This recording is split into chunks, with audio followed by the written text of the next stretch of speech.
There's other things that count. And these are all the things kind of in priority order that you have to, again, assimilate if you want to achieve permanent weight loss. Number one, the glycemic index. You've all heard about this. All of the commercial weight loss programs have now decided that this was the latest craze.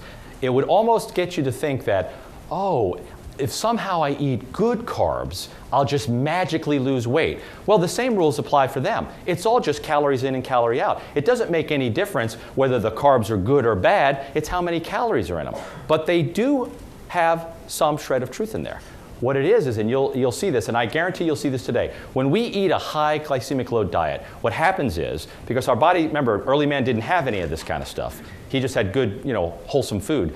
When we eat French fries, for instance, all right, that has a crushing glycemic load on our body. So what happens is that immediately our blood sugar spikes. Well, our body responds by pumping insulin in. But unlike a fighter pilot that learns how to lead a target, our bodies don't do that. It's in a tail chase the whole time. So eventually, you get to right here. Hopefully you can see this, the trough right here.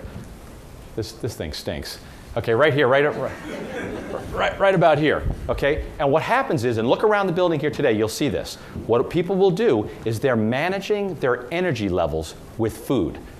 What they'll do is they'll say, I'm kind of feeling a little tired and stuff like that, and they do that generally an hour, hour and a half after meals. So they come in the morning, about 9 o'clock, they're looking for something. About, if we eat at 11, about 12, 12:30, we're looking for something. And our break rooms, they serve up exactly what our body's calling for.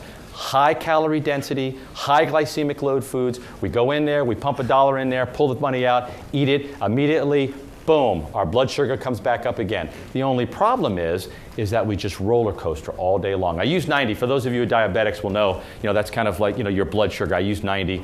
Those of us want to be under, 100. But what we do is we just go up and down across the mean, and all day long we're roller coastering, and unfortunately we're using way too many calories, more than we can burn, in order to maintain our energy level through the day.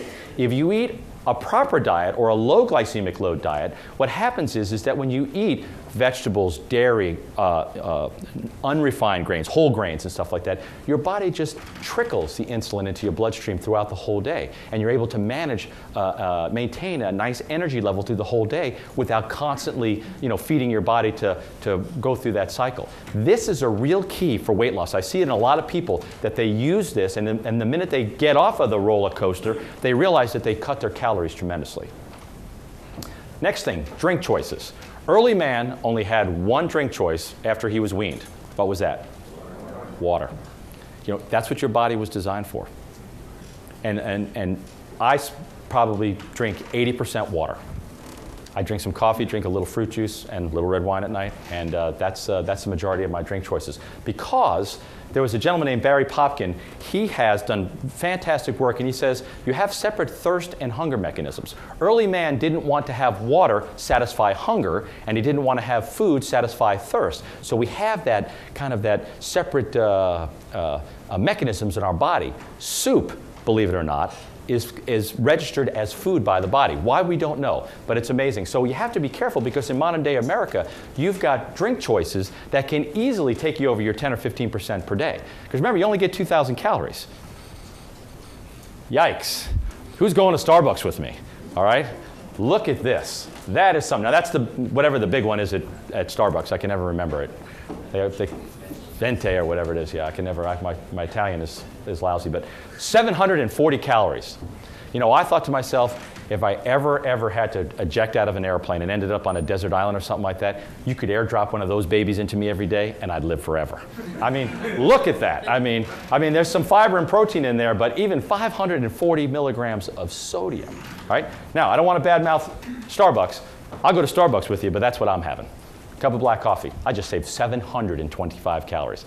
And as I've shared with some people, a weight loss journey is really about decisions. What you do is you say to yourself, I could have a Frappuccino, or I could have a cup of coffee.